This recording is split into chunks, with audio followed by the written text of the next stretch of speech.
For this episode of Tar Heel Teachers on the Road, I am in Chapel Hill at the Friday Center for the 9th Annual North Carolina Child Hunger Leaders Conference, and I'm so excited. This event is sponsored by No Kid Hungry North Carolina, and it's going to be a great day filled with so many wonderful innovators who are working to end child hunger in North Carolina. There are almost 1 million kids in our state who need access to federally supported meal programs at school during breakfast and lunch, and after school and in the summer months.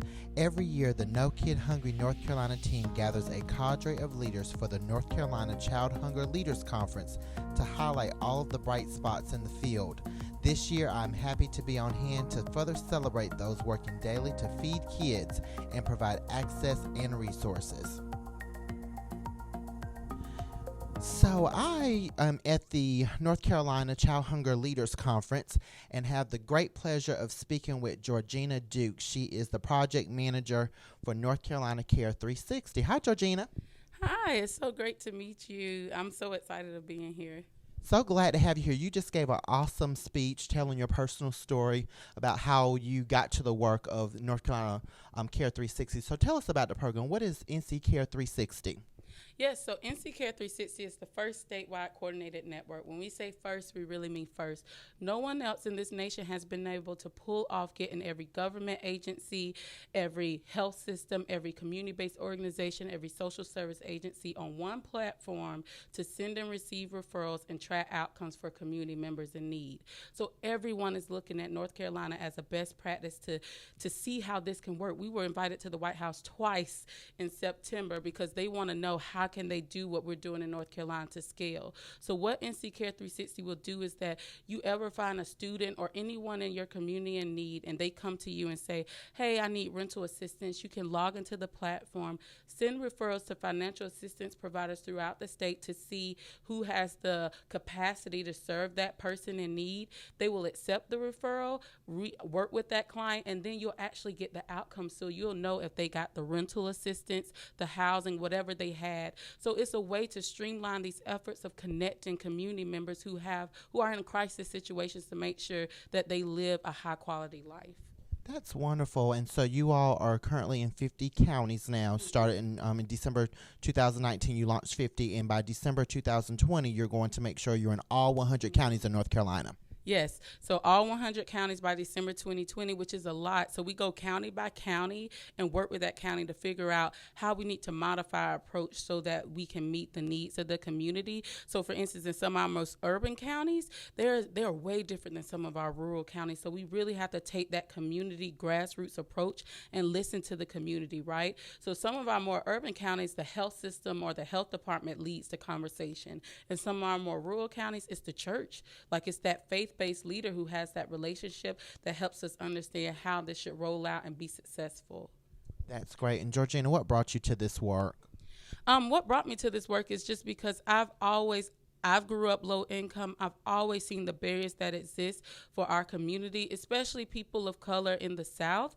And I just knew that whatever work I did, I wanted to be able to heal people. So just doing that public health major work and understanding how like your health impacts your quality of life, I knew that if we could really get this social health down in North Carolina, that we could really transform the life of everyone. We have the best medical centers in North Carolina. I mean, they're world renowned, but if only we could get these social needs in check, right?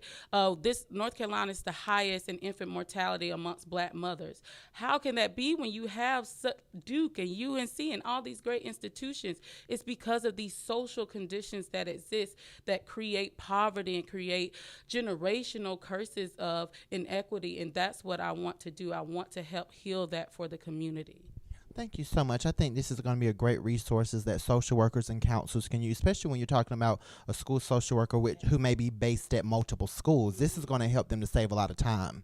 I agree. I actually went to go speak to the school social workers conference a couple of months ago, and they had no idea this even existed. And just to think, like, some of our schools are already thinking to get on, like Johnson County schools, they train their school social workers, they train exceptionally gifted and special education, as well as counselors. And just to think the volume of students that can get help and their families that can get help just because we trained that group. So just imagine if you expanded beyond the school social workers, counselors, to teachers, that they just had this little thing on their phone that whenever a parent had a need, they could refer.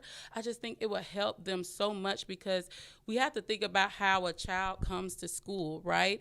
Like, I remember this poem, and I don't know if you ever heard of that poem, that is basically talking about the teacher is upset with him because he didn't have a pencil, but did not know that he had to get his sister dressed. There was no lights on in his house.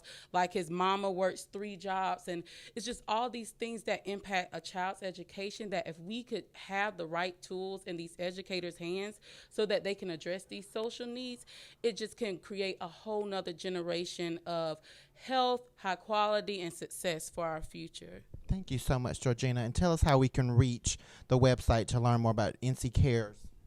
Yes, so you can go to nccare360.org or .com, nccare360.com, and that's NCCARE 360. And you can also email me, Georgina, GEORGINA, at UniteUs, UNITEUS.com, and we can definitely connect. I would be happy to reach out with you all and brainstorm how this could work in your community. Thank you so much.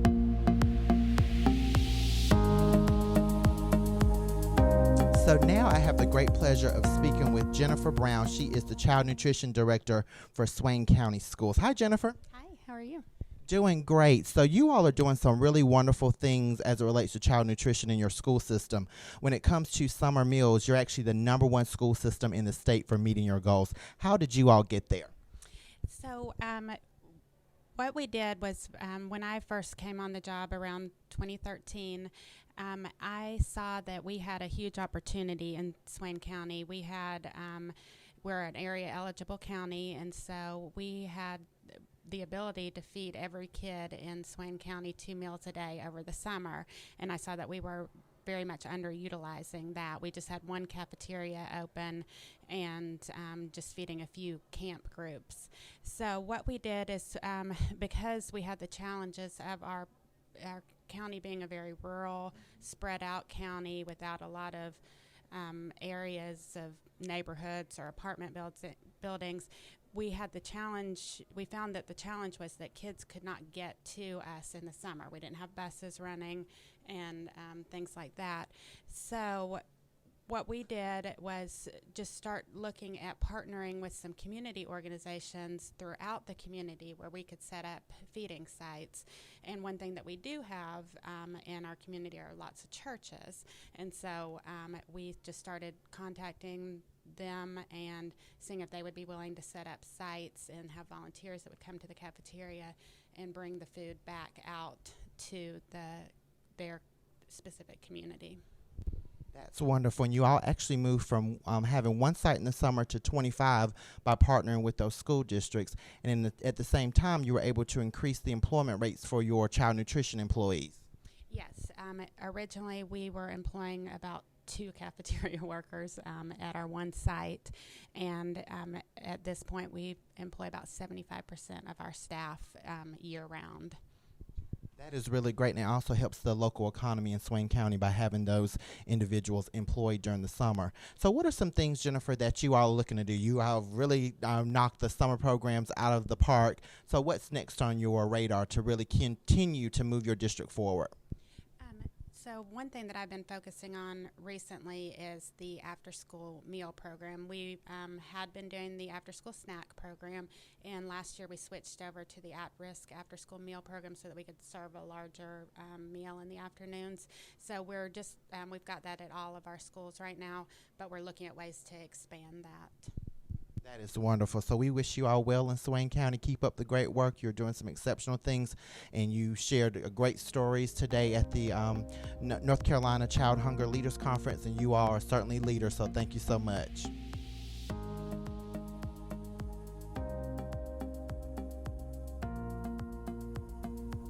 So now I'm here with Tracey Nixon. She's the principal of P.S. Jones Middle in Beaufort County, and she shares some wonderful things here at the conference about what they're doing at her school. So you've been at your school for 20 years, and you've also made that decision. So you've seen a lot of different things, and you made the decision to make some changes to the breakfast program so you can serve more students. Tell us about that. Okay, we looked at our breakfast numbers, and we were only having between 9% and 12% of our students eating breakfast. And we talked about the benefits of all of our students eating breakfast.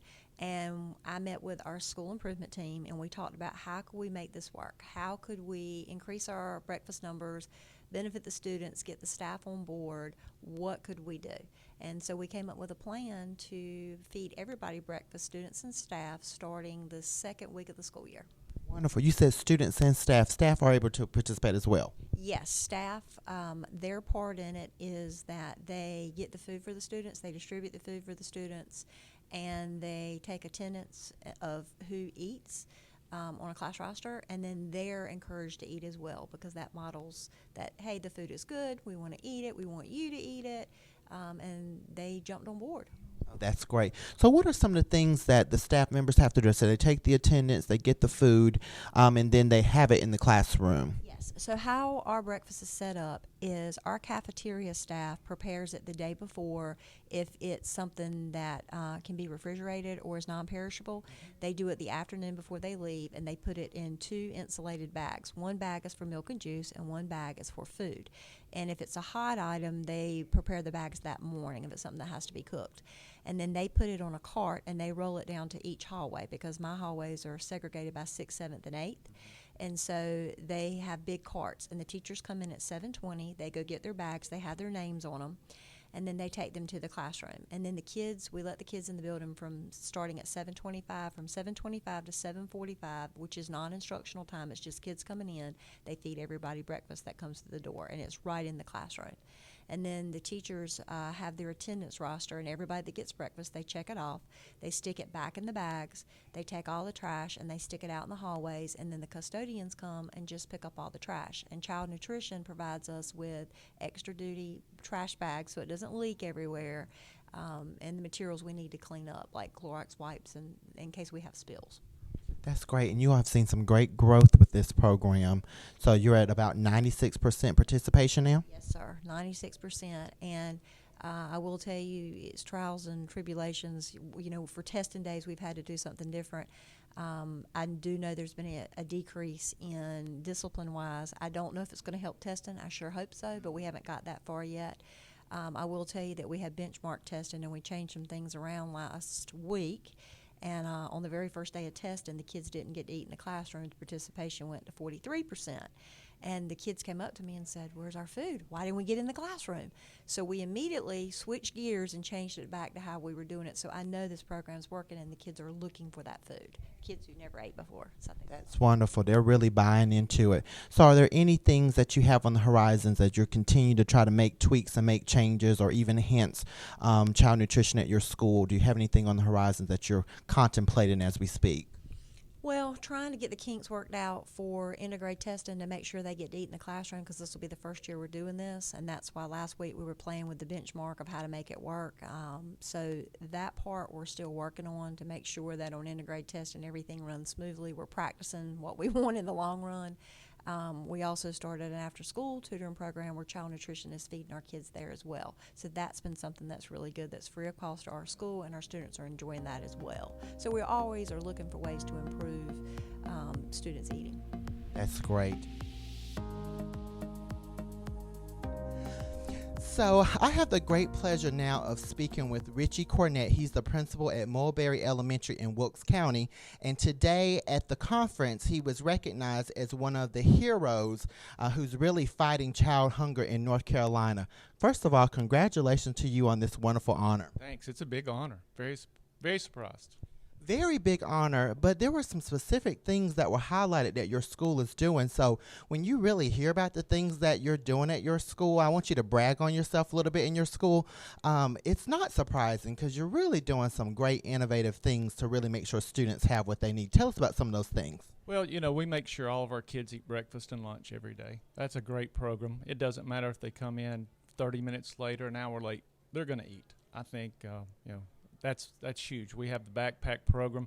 Some things we didn't talk about, we have a snack program for those kids who can't afford snacks, and we have gone out and got grants for that. So when other kids are having snacks in the afternoon, we're able to provide those snacks.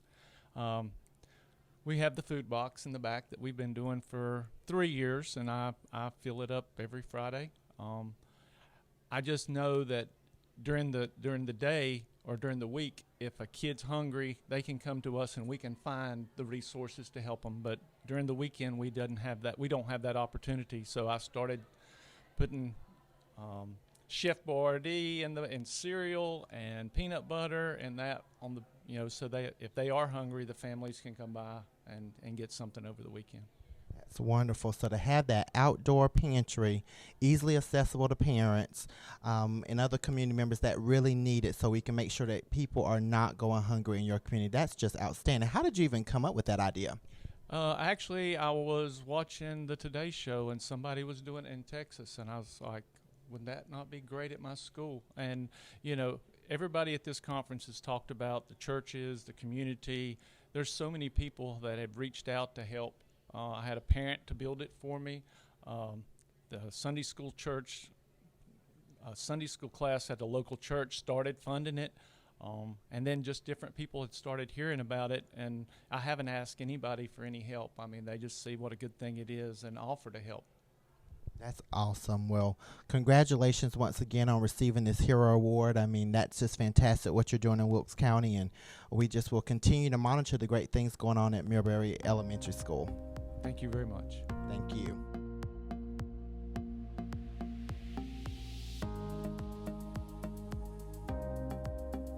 All right, so now here at the North Carolina Child Hunger Leaders Conference, I'm speaking to one of the leaders, someone who's leading the work here in North Carolina as relates to child hunger and ending child hunger and making sure students have resources, and that's Dr. Robert Taylor. He's the superintendent for Bladen County Schools. Hi, Dr. Taylor.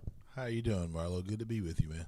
So glad to have you here. So tell us about some of the things that you all are doing in Bladen County. You all have the van, and you've got so many opportunities with Second Chance Breakfast. So talk about some of the things that you all are doing in Bladen County, because you all are doing a lot. Absolutely. I think the newest effort that we have is our van that we use for summer feeding.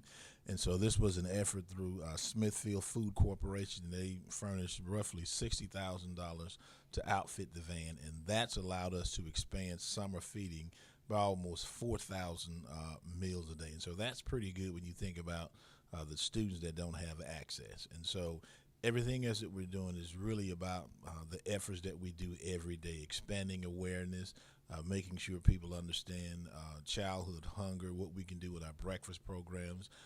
As we showed with everyone, we're 100% CEP throughout the district, so that's a great effort.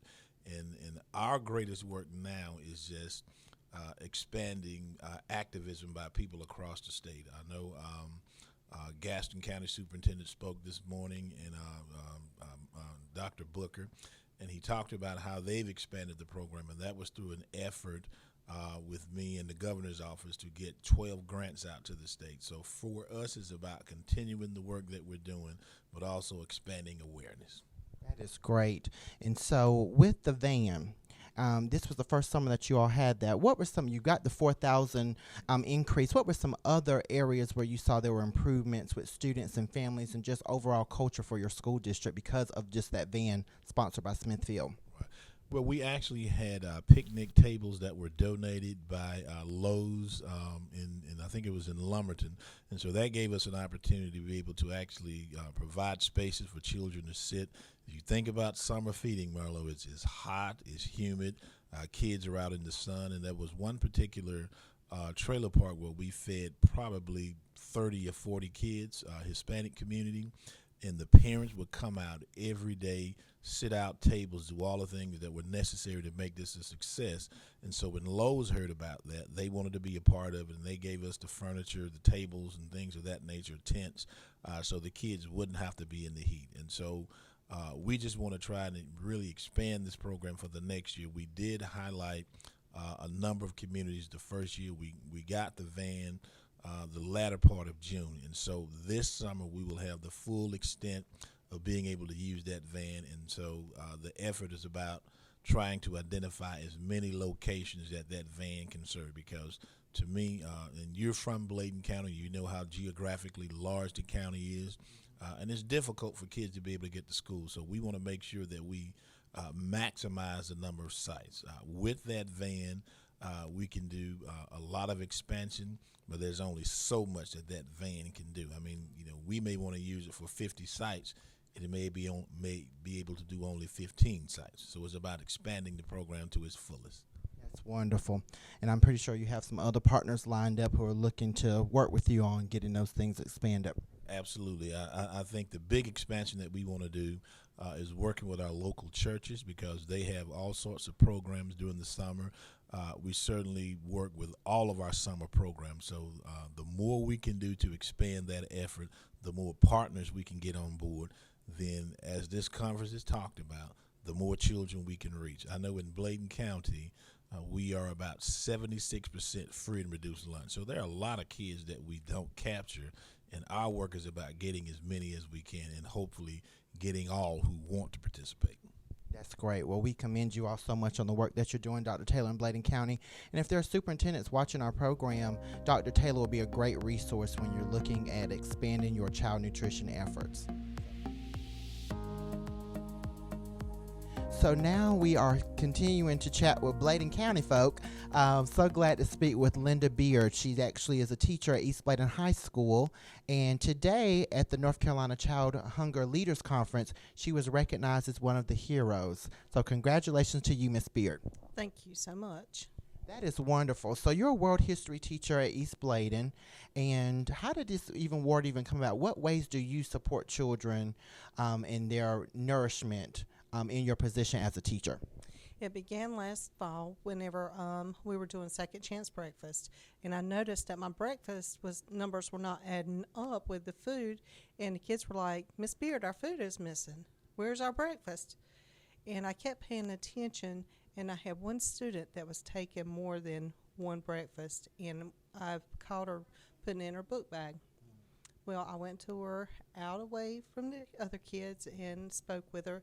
Come to find out, her dad had been out of work for weeks, and due to the weather, and that the family had no food, and she was taking food from school, taking it home to her younger siblings, and so I got to thinking, what can I do?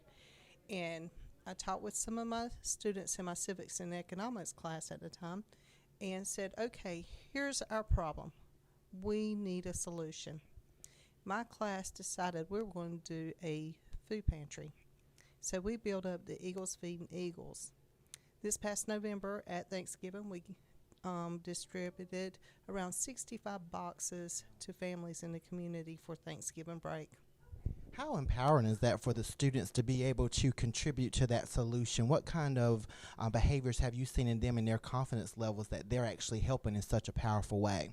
They really enjoy it. It's very positive. I have students coming to me that were former students, and they were like, "Miss Beard, what do we need? What can we do?" And they're always checking, and do you know of any more students? And if they see a student that needs something, they come to me and say, "Miss Beard, you need help with the student." That's wonderful. So with that food bank and that food pantry, Eagles Helping Eagles, have you been able to get some help from some partners who are helping you to keep it stuffed with great things? Right now, Walmart had been donating, but we hadn't had a donation from them, and it's probably been about 6 months now. We had a one-time donation from Food Line, and the Keyette group in our school, they did a food drive, and they donated 3,700 cans to the food bank. Oh, that's wonderful. So the students in the community is really making sure that they push forward with that. Right, and we've got another food drive at the end of this month, trying to get the things that we need in our food bank. That is really great. So another thing I want to chat with you is, as a teacher who's participating with the breakfast in the classroom, talk about some of those things. Is it easy from a teacher perspective for teachers to organize and contribute, or is it difficult? Tell us about how it is from your perspective.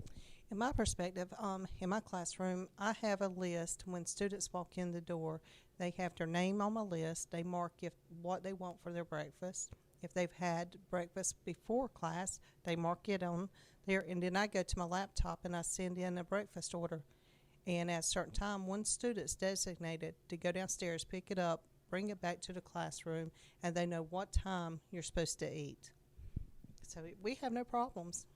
Well, I wasn't expecting you to have a problem. I mean, you are a hero.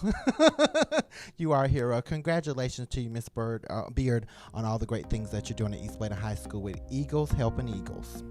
Eagles feeding eagles. Eagles feeding eagles. Thank you so much.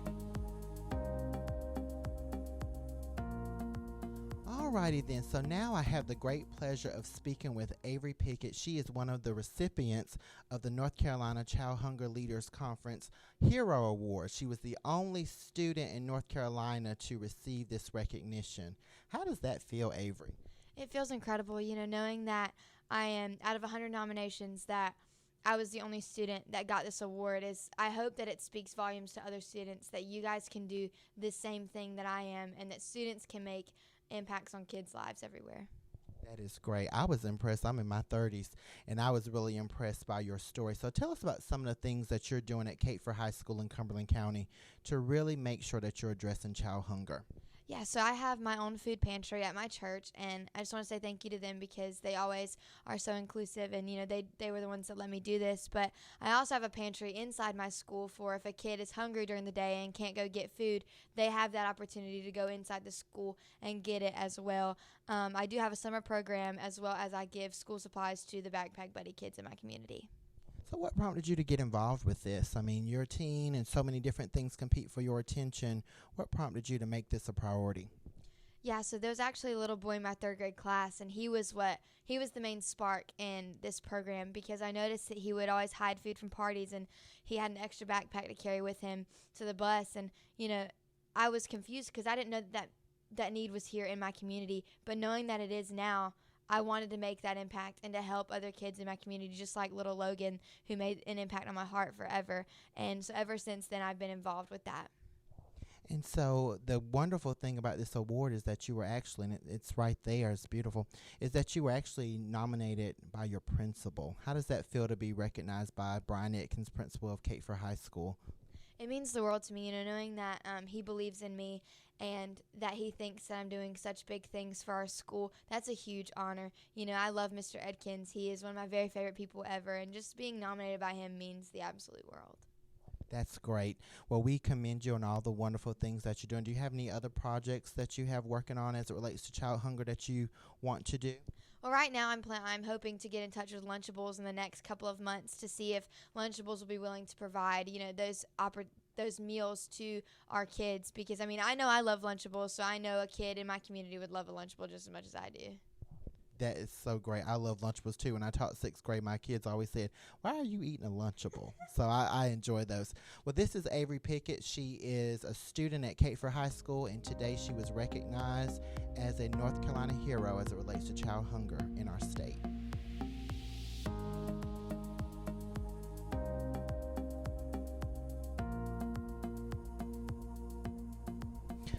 So now I have the great pleasure of speaking to Miss Marcella Thompson. She is the founder of the Mustard Seed in Durham, and today at the North Carolina Child Hunger Leaders Conference, she was recognized as one of the heroes. Congratulations to you, Miss Marcella. Well, thank you so much. I'm just so flabbergasted about the fact that that this little old grandmother got recognized for just things that I would do naturally.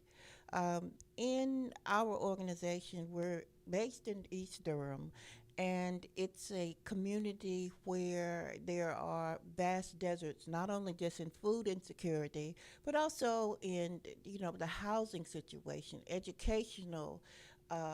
We have mothers, usually single-parent households that are very young, and they have 4 or 5 or 6 children. And although these moms are working, it's $8, $9 an hour jobs, and you know you really can't raise a gerbil on that. So we try very hard to make sure that we can provide the things that they need. Children that are growing need fresh fruit and the fresh vegetables, but they also, not only do they need the food, but they need the stimulation of knowing that I'm important and that I matter. And so that's what the mustard seed tries to do. Not only food for the body, but food for the soul, to make sure that these children know that I'm important. And even though I'm maybe having a difficult time, I still have the responsibility of helping other people. And so that makes them feel as though they are very important. Not only are they receiving, but they're also giving back. And so that's what we try to do. Well, that's fantastic. So how long have you actually been doing this work with the mustard seed? Well, the mustard seed came into, when I was a very little girl, I knew that God had something for me to do. And so all during my developing years and all during my early years, I would always pray, Lord, if you tell me what you want me to do, I will do it. But see, in the Bible it says if you have the faith of a mustard seed, you can speak to the mountain and the mountain must move. So I would say that all the time. I tell me what you want me to do. Tell me what you want me to do. But no, that is not how it works. You have to be. You have to go through some things. You have to be seasoned. You have to be refined. And I think that the mustard seed actually came in existence as a name organization last summer, because I feed my kids in my neighborhood. You know, they get off the bus. I'll say, oh, the playground needs to be picked up. If you pick up the playground, come over to my place and I'll give you something. And it usually was apples or pears or sometimes cupcakes and milk. And all of these little bitty kids would line up and they'd get their treat. Not only did they get something nutritious, but the act of making sure that where they live, it was clean. They were responsible. And so it's getting snacks when you get off the school bus.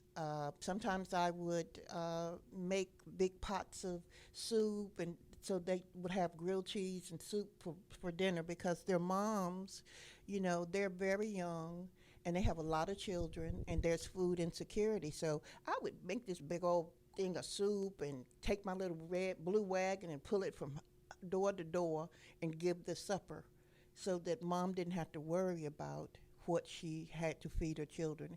And then it just got to be, sometimes we would have community meals. I would just cook up a whole bunch of stuff, put it outside my door. We sit down and everybody talk.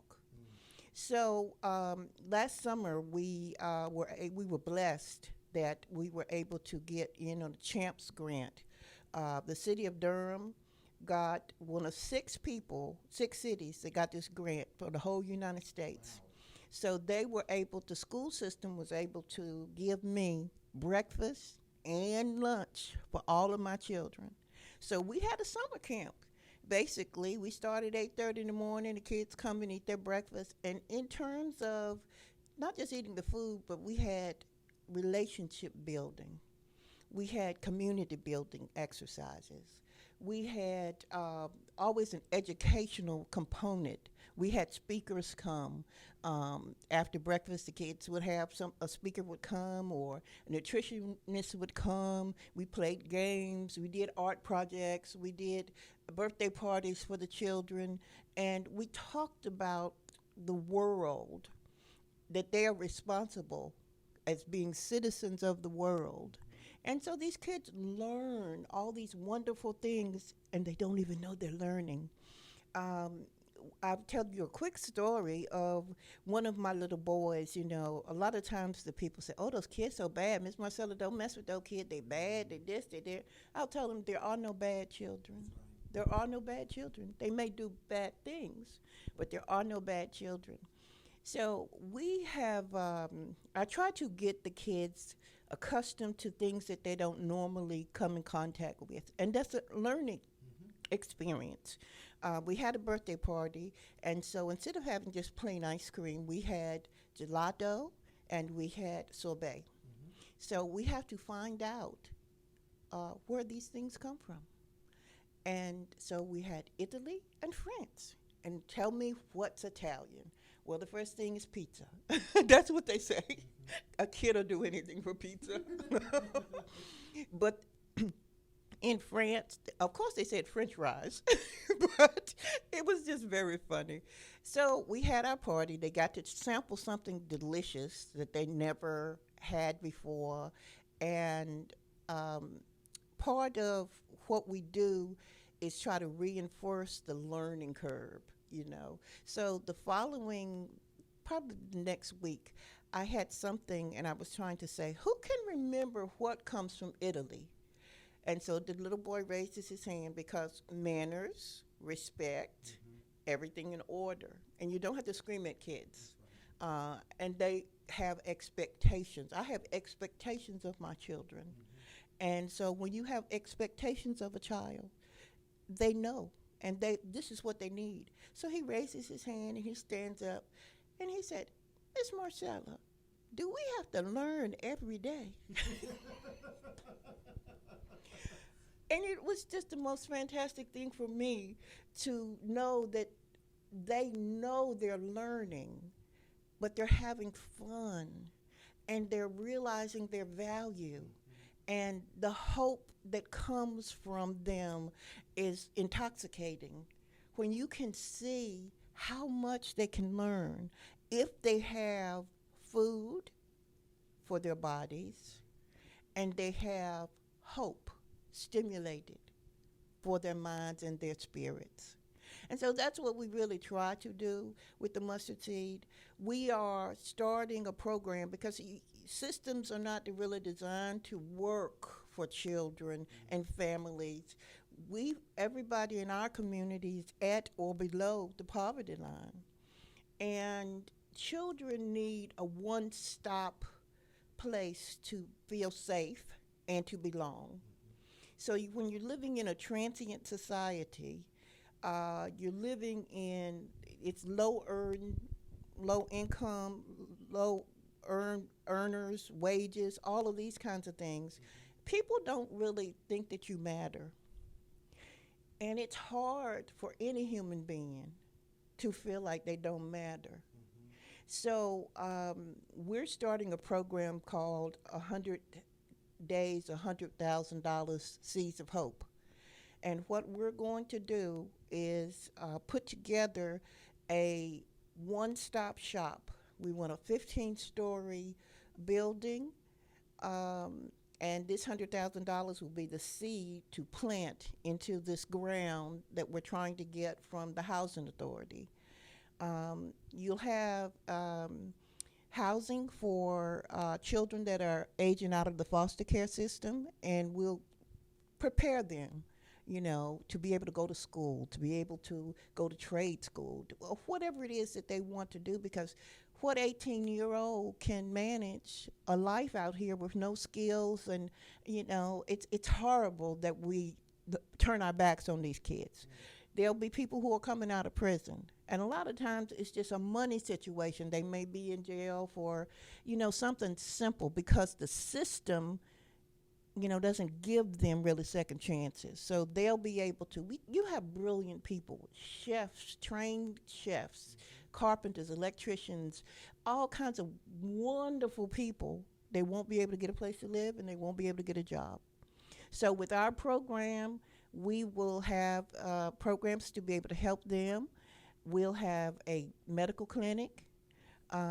We will have we'll have legal and mental health services and everything in one place. Our program participants will have income-based housing, but it'll also be market value housing, because all of us, in order for anything to work, you have to combine all aspects of society.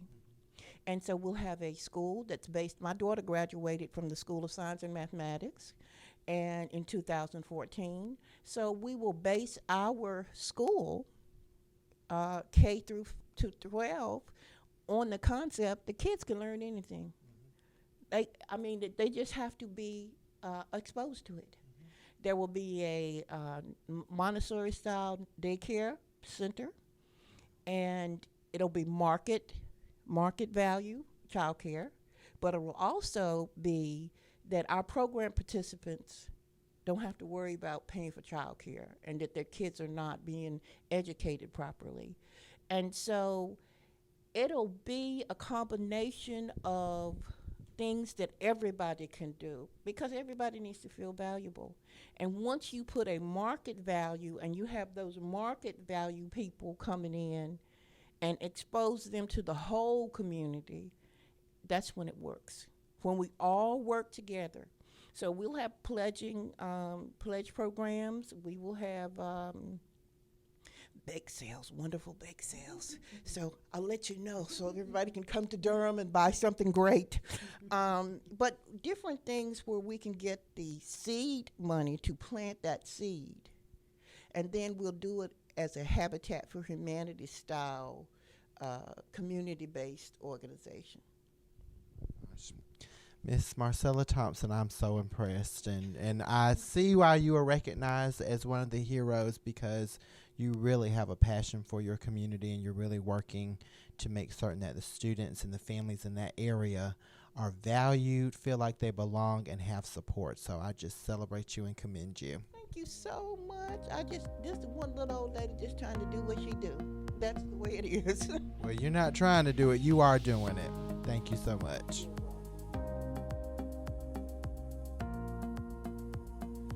So now I have the great pleasure of speaking with Ilina Ewen and Nate Barilich from Enloe High School, and they have some great things happening at Enloe as it relates to breakfast after the bell and just making sure that all students have access. Welcome to you both. Thanks for having us here. Thank you. Happy to be here. So glad. So tell us about your story with Enloe. You all have made some drastic changes this year to really make sure, again, that students have the access, that you have the food provided so that, because we know that students have access to high quality food means that they're going to then be able to perform to the best of their ability. Tell us about that, Nate. So kind of started with our school improvement plan.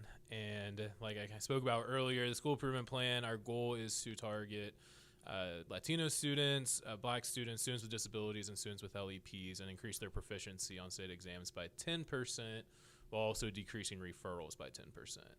And so when we did when we originally wrote the plan, one of the ways to do that was building relationships, which is one of the indicators, and we decided to open up a homeroom through that.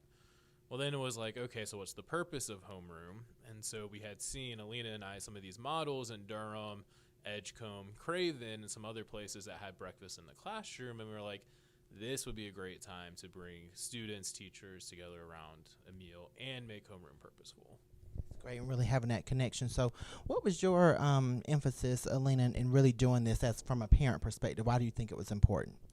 Well, it's a couple reasons. One is that I had the privilege of traveling around the state in my last job, so I saw breakfast after the bell in a lot of scenarios across our state from kindergarten through 12th grade. And I thought selfishly, my son's high school needs to have this, so I'm going to bark up the right trees to make this happen. And my sons don't eat breakfast before they leave for school. So as I used to meet with people around the state, some of them would be in awe asking me, well, what kind of mother doesn't send her child to school with breakfast? To which I would say, first of all, fathers feed their children too, not just mothers. And my children don't go to school with breakfast because it's too early in the morning. School starts too early. Nobody wants to eat at 6 o'clock in the morning. And so I thought it's just developmentally more appropriate to feed kids when they're hungry. And let's make it a community building affair. Let's make access open to everybody. And we could do this as a school community. And so I brought it to the school improvement team, and really our leadership and our school improvement team and teachers like Nate made it happen. Wow, so it was a real big shift for your school. So how did you get everybody on board? I mean, Enloe is a really big school, and so how did you even make this happen and really get that buy-in from your peers? So I think one of the great things about food is it's a great equalizer, right? And it's not an edu-speak term, right? Breakfast is a term we all use every day, and there is no way you can debate the meaning of, you can debate the meaning of equity, but you can't debate the meaning of a meal and breakfast. And so for a lot of teachers, it was the most concrete thing and solution that had ever been put really in front of them as a way to break through a lot of those gaps. And also one of the most relatable, right? We're rushed to work. We're hungry during the day. We were kids too at one point that let teachers let us eat in their classrooms. And why are we denying this opportunity to all of these other kids? And also we know at Enloe too, which is such a big school, such a rigorous school, such a hard school, and also has this whole other side of this disadvantaged population, that there needs to be another break within our day too to give kids a chance to clear the air, have some space, de-escalate, breathe, calm down. And so that's why we felt really important need to revamp our schedule. And when we saw how easy it was when we went to West Craven, it's literally a 4-minute change throughout your day. It seemed completely possible. That is really great to be able to make that type of change and something that's so simple but have such a big impact. And what I love about it is that you all looked at the data, because we're always talking about we're so data driven in our profession, and that so you looked at the data and then we set a goal based on what the data says, and we've used this as the avenue to do it. Yeah, absolutely. And so the data was what the original plan was written based on over 1.5 years ago now. And when we wrote that plan with that goal of student proficiency, we never thought that breakfast would even be a piece of it. But we knew that in certain places it had been a solution to it, and there was proof, so it was easy to say, hey, let's do this. And then I spoke about it earlier, when we were presenting this to the staff in the fall, we decided to look at the student Wake County survey that they all take at the end of the year. And when 52% of your kids say that they don't feel that teachers care about them as just a person, they feel they care about them as a student, but as a person, to me and my SIP co-chair, Kathleen, it was kind of disheartening. Not kind of, it was disheartening. And when we presented that data to the staff at the beginning of the school year, it was pretty sobering to most of them to see that that's how they were viewed. And then it also kind of became easy to be like, oh, so you don't want to be a champion? You don't want to be a breakfast champion? What do you want to be then? So it really made that there was no other solution. That's great. So what are you seeing from a parent perspective? Are your boys now eating breakfast, and what are some of the feedback that you've heard from them? Well, what's really funny is before we started this at Enloe, I would come home and tell my family about all these schools, and my kids would say, you advocate for all this stuff, and it's finally something we could benefit from, and where are you? And it made me realize I should talk to Enloe about doing this. So one of them does eat breakfast, and he has said how easy it is.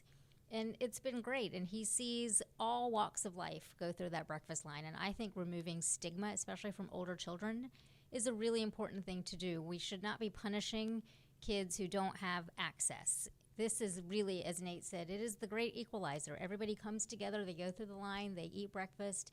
It builds community in the classroom. And I think that the feedback that I've heard anecdotally is that it's been really easy and it's been great. And I think that it's only been these few months of this school year, but it's something, if we took it away, I think there would be an uprising from students and teachers alike at this point. That's really great to be able to have that feedback that it's moving in a positive direction. And it also helps when you have a parent who's really advocating for it and providing that support. And also an administrator, Dr. Chavis, who is open to this type of thing. Because some administrators aren't that open, but he was open from the beginning of making these changes. Yeah, I mean, he definitely was. It's always nice to use a parent to cut through the noise, right? And Ilina, I don't want to discredit what she did, but what she really did was set up the first meeting. And she was like, if you guys want it, here are all the people you need, and then run. And that's what we did. And so Dr. Chavis, I think he thought maybe he didn't know really what was going to happen in the early stages. And I was like, hey, man, we got a trip booked to Eastern North Carolina. Are you going to come? He's like, absolutely. And so once he got to go and see it himself, and that we took our cafeteria manager there, made him a part of the whole decision process too, really got the buy-in from administration that this is possible, it's plausible, we can do it. And I mean, I give him a lot of credit. Not many administrators would be brave enough to change their bell schedule the Thursday and Friday before the school year starts on Monday. And we did that, and really happy that we did. That's great, and we're really happy with the great things that you all are doing at Enloe, so keep up the great work. And also happy to have a supporter like Tabari Wallace, former North Carolina Principal of the Year, who has done so many great things to help a lot of people to make this change. Also want to give a shout out to Donnell Cannon. And Durham. What's his name? Oh, you're putting me on the spot on camera. The director of Child Nutrition Services from Durham. For Durham This is County the first Schools. person I ever Yes. saw really push this 5 years ago with breakfast in the classroom. We will get his name. Thank you all so much.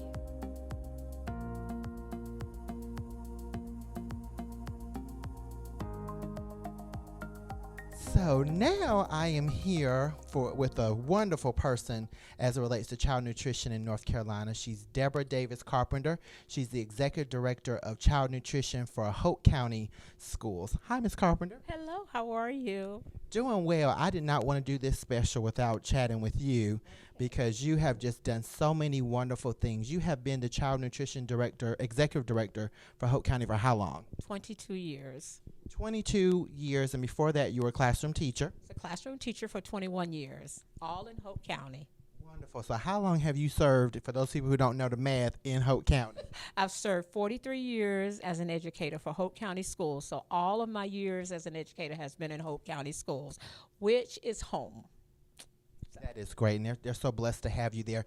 So in addition to being a, well-respected child nutrition director here in our state, you actually recognized today as one of the heroes who's really working to end child hunger in our state. So tell us about some of the things that you all have been able to do in Hoke County. Okay, well, about 5 years ago, I wanted really bad for all of my children to have a universal free breakfast. I wanted all my children to have breakfast at no charge. I started reading and studying about children doing well when they have breakfast early in the morning. That was the start of the day. Of course, I knew that from my educational background and just from my mother. My mother always thought that you needed to start the day with a good, healthy, nutritious meal, and she always made sure of that. And so I wanted my children to have that as well. I was feeding a good, healthy, nutritious breakfast, but it was only to those children that wanted it. It was by choice. They could come into the cafeteria and get it if they wanted. A lot of them didn't, the socialization or just feeling like this was only for the free children, not for everyone. So I wanted all of my children to be able to have a breakfast at no charge. I went into my superintendent and talked to him about it. And he told me, he said, do we have the funding to do that? And I said, no, we don't, but let's try it. So I reached out to Helen Roberts with No Kid Hungry, and she came in and did a presentation to the leadership team, which includes our superintendent, assistant superintendents, our executive directors, and our directors and coordinators. So she came in and did a wonderful presentation just telling us about how we could do an alternative breakfast and that there was funding out there that we could apply for grants or whatever. And she made such an impact on our district when she talked about breakfast in the classroom, when she talked about grab-and-go breakfast and second chance breakfast. So we went back to the table and we applied for some of those grants. I had 7 CEP schools at the time, and that's the Community Eligibility Provision Schools. We had 7 of our 15. Excuse me. And so we were able, but I was not going to do just them. So I talked with my superintendent again and say, well, let's just try breakfast in the classroom for everyone, even though it wasn't universal free because we had not received the grants yet. I said, but let's just start. So we did. We received some grants, and we were able to purchase the equipment because you have to have certain pieces of equipment in order to put the breakfast in the classroom and the second chance breakfast and the grab and go breakfast out. So we used our money to purchase all of the equipment, and we tried it for 2 years, and it just went wild. We increased tremendously, even though we did not have total CEP. So we had parents that had to pay for that breakfast because, if the kids didn't qualify for free and reduced. But they did because they learned the importance. We met with our parents at the beginning of the year for open house. We had tables set up. My child nutrition managers had tables set up with flyers telling about breakfast in the classroom or grab-and-go breakfast at the middle school, a second chance breakfast at the high school, and parents bought into it. And so then when we had the wonderful opportunities to play with the numbers last year on April 1st, that is the target date for the community eligibility. So we played with our numbers, and then we were able to get total CEP school district. But remember that our breakfast participation had already gone out of the roof. And of course, you've heard those numbers today. And we received, 3 of our schools received awards here last year for high participation in breakfast, 2 elementary schools and 1 middle school. And we were just ecstatic. So then when we got the CEP for all schools, when we were able to identify 13 of our 15 schools as CEP eligible, we decided to go in and put all 15 in. We paired them up, and we were able to qualify all of them as CEP schools. And so our participation continues to increase. All of our children have the opportunity to have breakfast in the classroom. They can use that breakfast. Our superintendent instructs our principals not to send that breakfast back to the to the cafeteria. Allow those children to either put it in their bags to take home or share it with another child that maybe want to, whatever. Do not send that breakfast back to the cafeteria unless that child is not present that day. But if that child is in that seat, you need to give them that breakfast. And we're just really excited. We are just totally excited about our numbers. We've put in at 2 middle schools, we put in grab and go, and they love it. They come in, they grab it, they go to the classroom, they start their day, and they eat while they start. High school, I was just talking to the principal this week. He is just ecstatic about his numbers. He feels like if he had more kiosks, that he could get more kids, because it's amazing how they will not stand in line for lunch, but they'll stand in line to get that second chance breakfast, that breakfast after first period. They'll stand in line to get that. So we're just excited. We're just very excited in Hoke County that our numbers are up, our children are eating. We know that they're learning because we all know that the studies say that, a healthy body will have a healthy mind. So when they're eating that healthy, nutritious food, and it's helping not only their bodies to grow, but it's also helping their minds to think. They're focused. Our teachers are telling me that they're more focused. Our teachers are telling us that the discipline problems are down.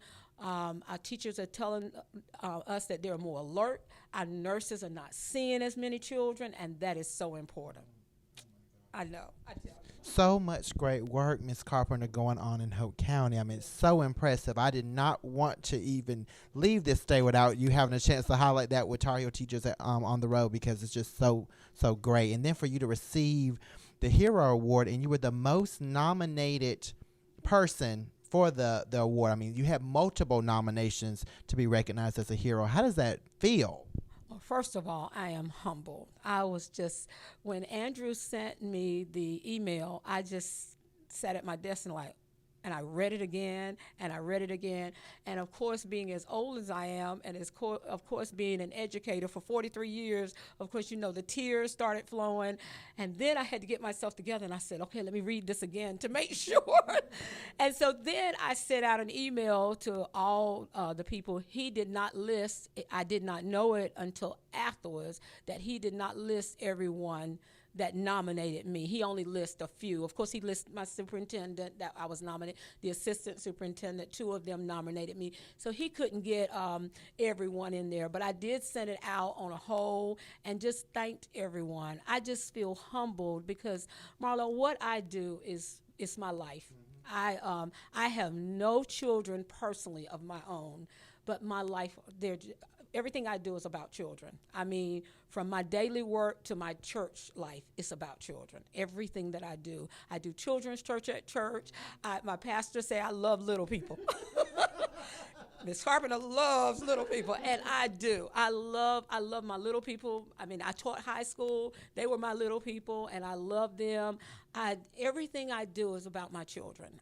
My love for my children and making sure that they have what they need, making sure that they're fed a good, nutritious meal, make sure that they're fed meals that they enjoy.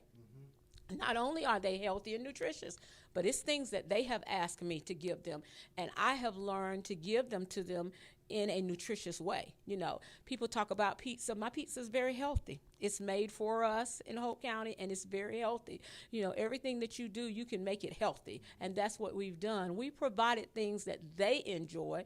It's healthy, it's nutritious. I've trained my people to give it with love. I trained them to love my babies, and that's what I call them every day, my babies. And I mean, you know, they joke in my meetings, and they'll say, why do we come to work? Because Miss Carpenter said we come to work for her babies.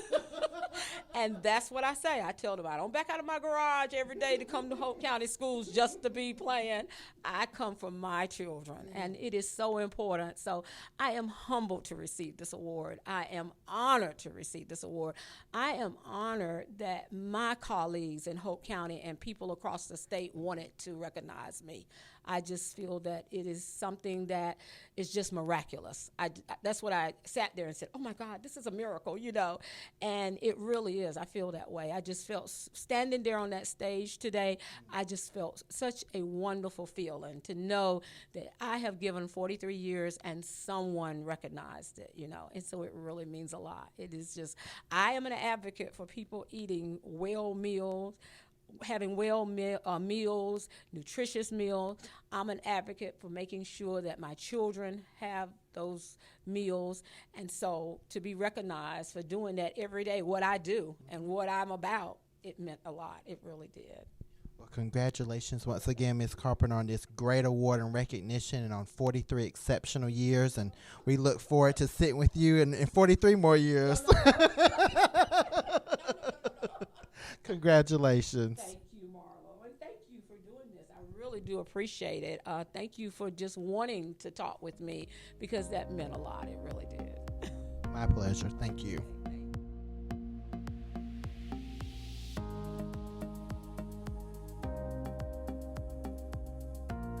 So now I have the great pleasure of speaking to Doug Price. He is the North Carolina Charter School Teacher of the Year.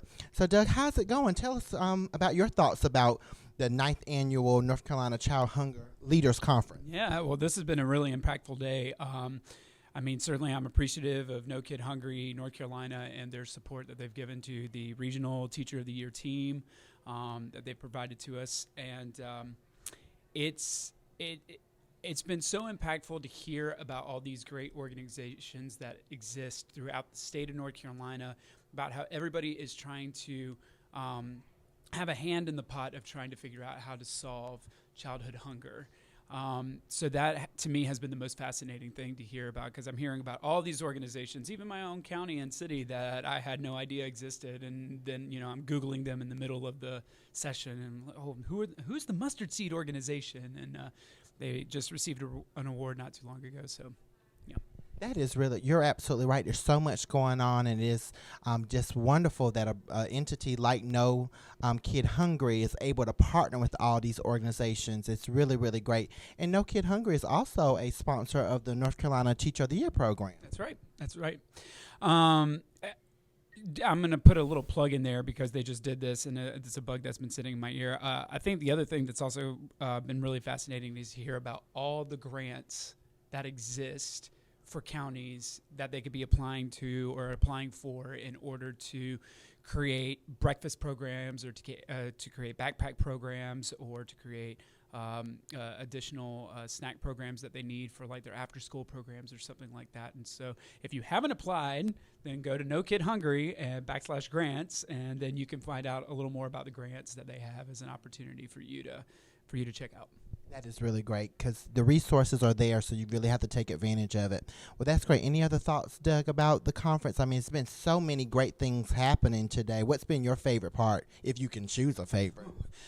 I think my favorite part, to be a little biased, has been when both the principal of the year and the teacher of the year got up to that podium, and they both came with just a fire and a zeal about addressing student hunger in the schools. Because out of all the individuals that have spoken, obviously the teacher of the year and the principal of the year are the two that have been at the podium that see firsthand the effects of what happens when children come to school hungry. And so they have come in and they have just really lit this fire under the audience's belt and their feet of, hey, we've got to start doing something. We've got to stop allowing students to come to school hungry. And I think Mariah said it best, and this is not verbatim, so don't quote me on it, but essentially saying, we're not saying that we're bringing a call to end hunger because it's going to increase test scores, because it's going to decrease student behavior issues. We're making a call to stop childhood hunger because it's the human thing to do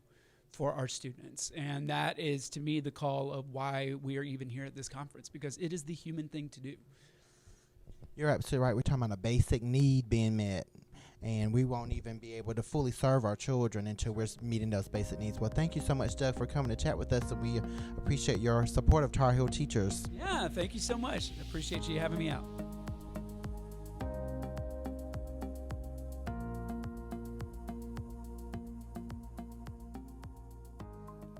Hi, I'm here now with Dr. Cummings. He's with Working Landscapes out of Warren County, and he shared some great information at the 9th Annual North Carolina Child Hunger Leaders Conference, and I really wanted to chat with him about some of the things that he shared. So, Dr. Cummings, tell us about the things that you all do at Working Landscapes. Thanks so much for having me. I wanted to tell you a little bit about Working Landscapes. We are a small community development organization located in Warren County, my wife's home community. So it's our way of reinvesting in our community. And we have two key programs that I focused on today at this conference and that I want to tell you about. One is called Byway Foods. Byway Foods is basically a fresh cut produce processing venture aimed at getting healthy local food from family farms into school cafeterias and other places where kids and families eat every day. And the purpose of that program is basically to take this local produce, chop it and bag it so that it's uniform and convenient and easy to use in busy cafeterias, because we want that top quality food to get on kids' plates. And this makes it a little easier for child nutrition personnel and other partners to make that happen. And then the other piece of what goes along with that is the What's Growing On program. This is our educational program in schools where we have a 12-month curriculum that is focused on a different harvest of the month each month based on what's locally available in our community. And so kids, they learn about what that local crop is.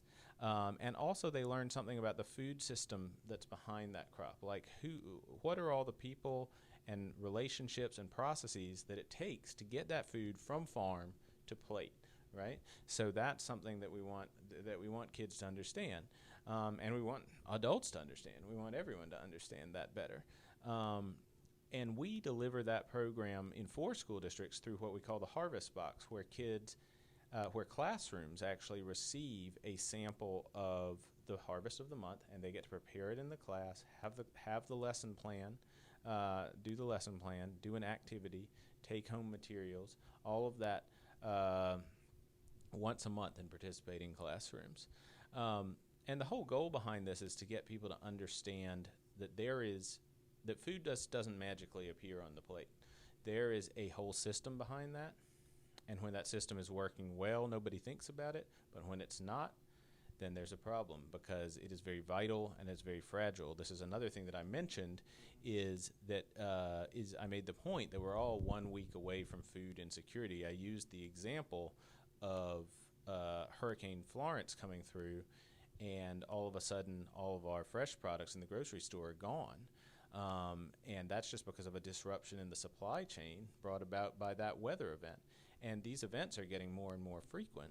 So we need to recognize that unless we change our system so that it's more resilient, meaning better able to respond to disasters or disruptions, then we may find that we're all actually insecure. It's not just a problem that affects a few of us or some of us, but all of us. So that's why it's critically important that our young people, our families, everyone understand the food system, where their food comes from, and that we work together to build a better one.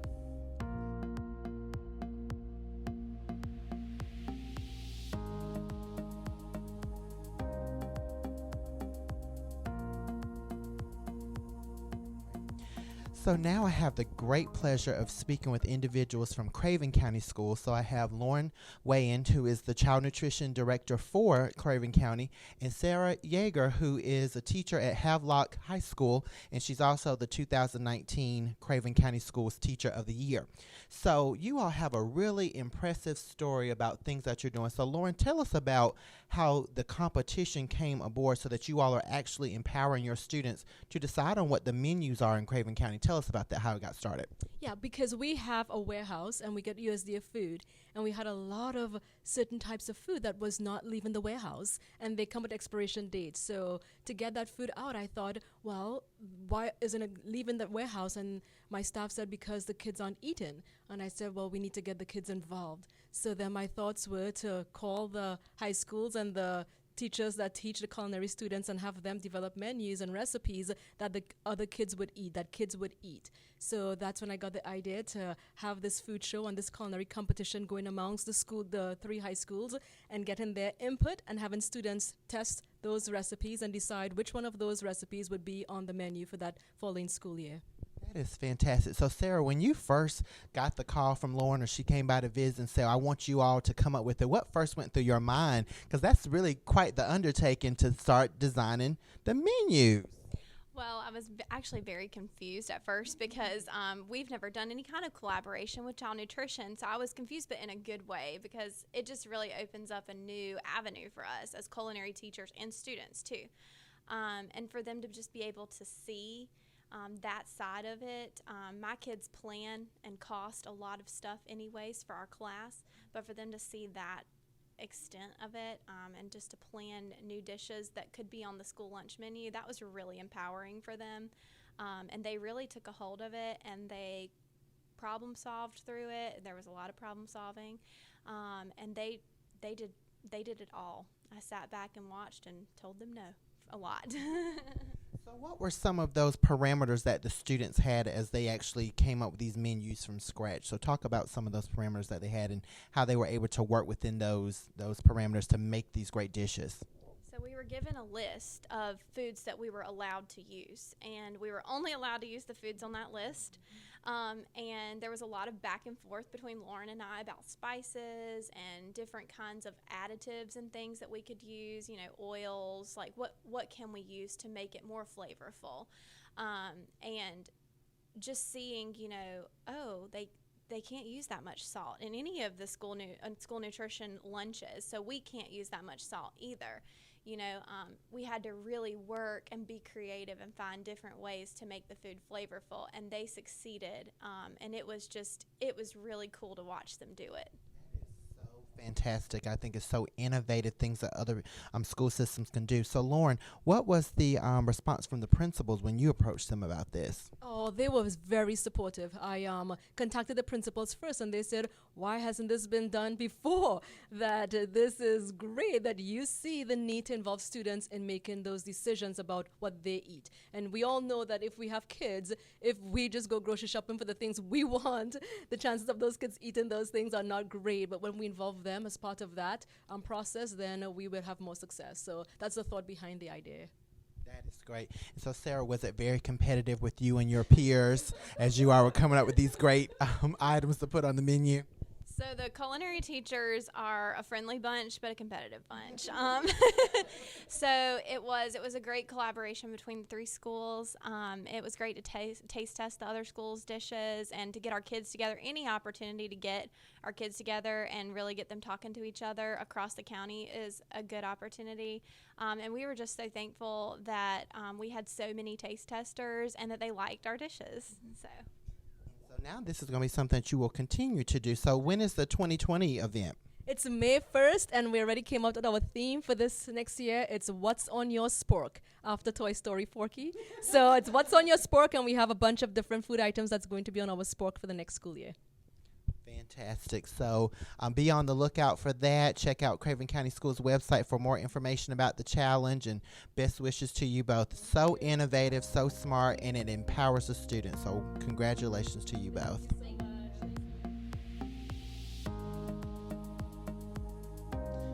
So now we have the great pleasure of speaking with Sil Ganzo. She is the director of Our Bridge, which is in Charlotte, Our Bridge for Kids. And she's also one of the recipients of the Hero Awards today at the North Carolina Child Hunger Leaders Conference. Hi, Sil. Hey, how are you? Doing great. So tell us about your program. You have a really unique program with Our Bridge for Kids. So tell us about that. Yeah, so Our Bridge exists to support the acculturation and education of newly arrived refugee and immigrant children and their families. We also work with first-generation American students, and we focus on their English acquisition, social-emotional well-being, and cultural appreciation. That's great. And so you're making certain that they have those skills, and you're also meeting some basic needs as well. What do you all do around child hunger? So we believe that food, it's dignity. So we, with the help of the at-risk youth program for after-school programs, and some additional funding from Sisters of Mercy Foundation in Charlotte, and the Jewish Community Center in Charlotte, and some unrestricted funding that we have, we were able to create a larger budget so we can increase the amount that we spend per child per day, and that allow us to increase, of course, the quantity of the food that we offer. And as well as, the amount of fresh fruit and vegetables that we offer. In our program, it's culturally sensitive, so no pork, no beef, and very minimal chicken. That is great. And you all serve about 600 kids? So we have served about 500 in the past 6 years. We welcome 150 every day, and if we include the summer programs, it's about 200 a year. That is great. And you are recognized as one of the heroes. How does that feel? Because you really have grown in this role. You started out when the program was first initiated as administrative assistant, and you have really worked your way up and really been such a champion for this program. Well, actually, I was the admin assistant for a program that was run by a for-profit company, and that program ended in 2013, 2014. And our kids were just left out without a place to go. And because in Charlotte there wasn't a non-faith-based option for parents that were not necessarily Christians, I decided to give the parents an option, and I founded Our Bridge for Kids the following fall.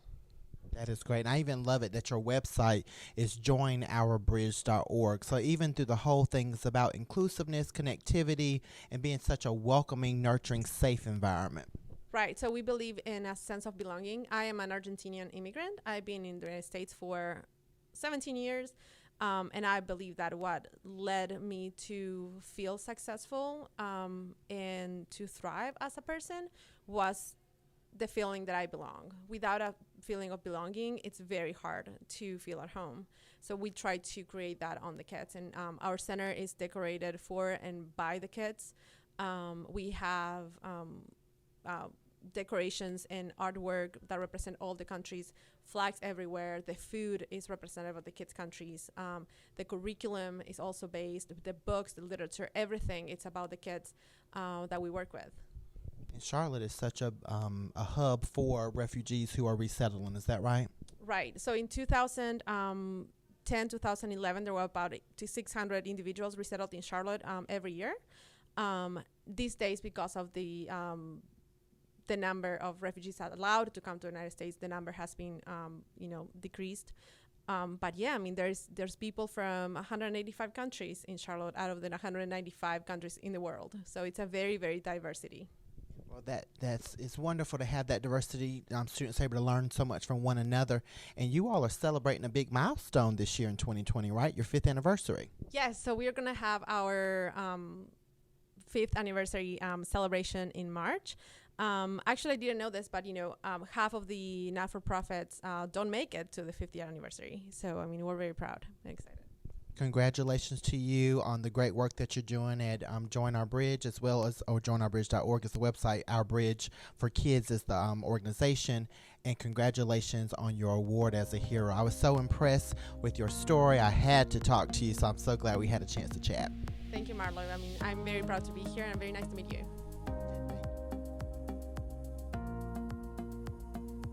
So now I'm being joined by a good friend of mine here at the conference. It's Julie Pittman, who is the North Carolina Education Outreach Manager for No Kid Hungry. Hi, Julie. Hi, Marlow. How are you doing today? Doing great. So shortly after you took on this new position, you came on Tar Heel Teachers at Home and talked about some of the things that you were anticipating doing and some things that you had already started, but you have really gone full blast. So give us an update on what you've been doing since becoming an educator on loan with No Kid Hungry. Sure. I have been working with many different organizations in the state. I've had the opportunity to present to organizations like the North Carolina School Board Association, NC Papa. I've also been able to partner with Dr. Lynn Harvey at DPI. She's the chief for school nutrition, as well as many other hats that she wears, which is pretty indicative of all educators in North Carolina. And she and I and our friends at No Kid Hungry North Carolina worked with Dr. Deanna Townsend Smith at the state school board and presented a part of their 5-year strategic plan, partnership with what we're doing in school nutrition in order to make school meals part of the instructional day. We were able to line it up with their goal number 1 for their 5-year strategic plan, really supporting whole child initiatives, specifically in the areas of school nutrition, school breakfast, after school meals, and making sure that all kids start their day and end their day with a healthy meal, and really eliminating access barriers. A lot of students have opportunity to eat at school, but not oftentimes have the access to it for a variety of reasons we've discussed before and then all day today at the conference. As a result of that, we were also able to draft a resolution, which is it's an updated resolution from the 2011 resolution that the state school board had and the governor was a part of, just really supporting school meals. So we've got a new resolution coming out this year. There's a lot of momentum around that and the strategic plan, and really digging into districts and looking at how we're able to get local school boards, superintendents, and principals on board with supporting school nutrition for all students. That is such rich work, Julie. It's so rewarding. I mean, to be able to talk with the leaders so that it can, again, permeate in these systems. So when you're talking about the state board and then you're working with these districts to follow up with those things, you're really making an impact. Definitely so, and we've been able to really see that this year alone, compared to last year, we've been able to add over 25,000 students who are eating breakfast on a pretty consistent basis. We've been able to begin to really see some closing of the breakfast gap, and we've been able to add 11 more districts who are serving meals at a 70% rate for students who are eligible for free and reduced priced lunches and breakfasts who are now eating both meals. That's a pretty significant increase. Still only 40 districts in the state, so we've got a long way to go, but great progress so far. So what are some things we can do, Julie, to continue that momentum? I mean, you got the work at the state board, you're meeting with the districts individually. What else can we do so that we're increasing not just 40 districts, we can get it up to 115 or 116? I think just really go and visit schools and see what they're doing to meet the needs of their students, advocating for your local district and the great things that they're doing, but then also you're just asking what we can do to help make that goal a reality for our students. Talk to your school boards, talk to your principals, talk to your teachers, talk to students, see what the needs are, but also what the bright lights are, because as I know you've seen today already, there's just so many bright lights across the state of North Carolina, and I would just love to see that light grow and grow and grow. That's great. If we wanted to look at that list of the districts that do have that threshold, is it published somewhere? We don't have it published right now to my knowledge, but I'd be glad to speak with anyone in any district or any school if they had questions about that, to just reach out to me particularly, and I'd be glad to come and talk to your district, talk to your school, or just give you some more information. So, Julie, you're all over the state. You're zooming here, there, and everywhere. So, where are you zooming off to next?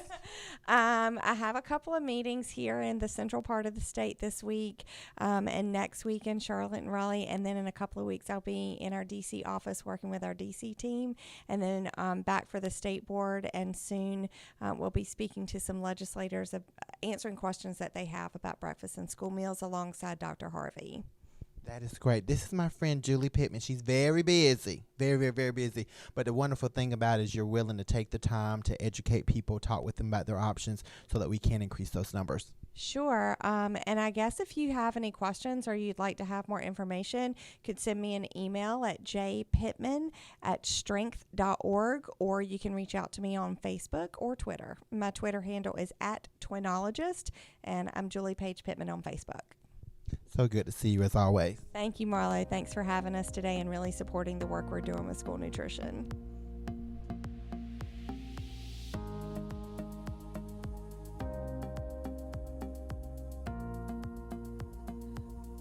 Now I have the great pleasure of speaking with Tamara Baker, who is the Project and Communications Director for No Kid Hungry, North Carolina. Hi, Tamara. Hi, glad to be here. So glad to chat with you. So we have reached the end of this wonderful day. What were some of the highlights for you? I mean, it was such a spectacular day. Well, thank you for being here, and thank you for asking. The highlights were, first of all, that we had such wonderful engagement from almost 400 leaders who care deeply about child hunger around the state. And that included people from all jobs, from those who are on the line working and doing the job every day to even a member of Congress and from our governor's office. So the highlights were the people and their enthusiasm and their fortitude and their willingness to do this hard work to fight child hunger. So many great representatives today and so many partners. And this year was a little different. This year you all decided to do the Heroes Award. So tell us how that came about, because that was just spectacular to have so many heroes in the field.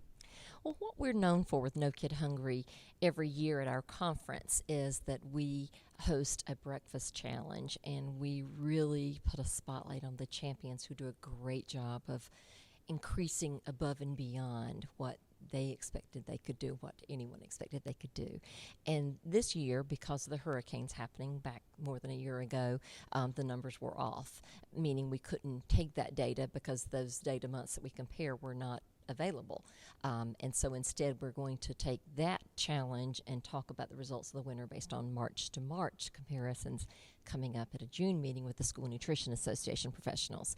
But instead, we said, what a great opportunity to highlight the unsung heroes around the state.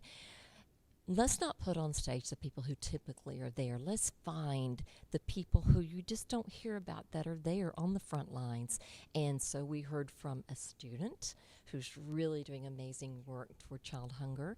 We heard from volunteers. We heard from a principal. We heard from a parent. We heard from some school officials. We heard from some community leaders. We heard from some great couples that work together to make sure that they're providing access to kids getting meals in their communities.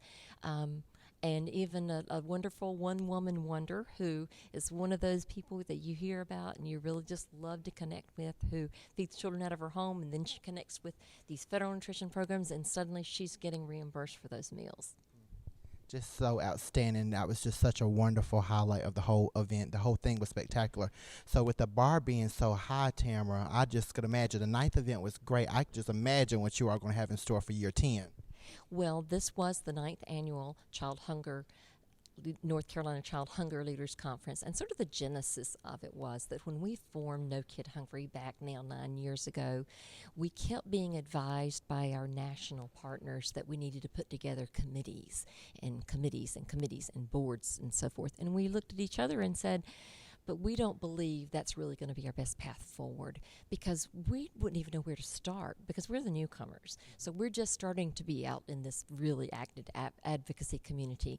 So why don't we instead just say, you hear about it, you come, and we take all comers and bring them to the table.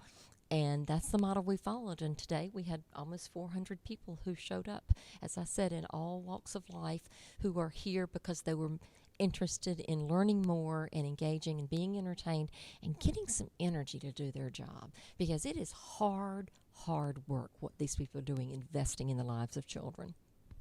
So if we want more information about the great work that you all are doing with No Kid Hungry North Carolina, how can we reach out to you all? Well, our website is very fluid. We are constantly changing it. And as a matter of fact, we'll be putting our information from the conference, meaning interviews with individuals, and the segments of the people presenting and entertainment. We'll be putting all of that up later in video form. But in the meantime, as soon as we can, we'll be putting up the materials that were provided, the agenda, the list of people who attended today's conference, and contact information. And so please go to our website. It is nokidhungrync.org. We are very grateful to be directly connected. Our home base is the University of North Carolina at Chapel Hill. We're part of the Center for Health Promotion and Disease Prevention, and so there are ways to connect with us through the university as well. But we want to engage with you. We want you to sign up. There's a button on our homepage to sign up for our mailing list, and we're here to see how we can partner with you and help break down barriers that you run into. That is so great. Tamara, y'all keep up the great work, because this was just fantastic today. Thank you. We're honored that you included us and that you came to be a part of us today. Today has been a wonderful day at the 9th Annual North Carolina Child Hunger's Leaders Conference, and it's just been a wonderful day of chatting with great innovators who are making a difference as it relates to child hunger here in North Carolina. Thank you all so very much for watching Tar Heel Teachers on the Road, and we look forward to seeing you all next week.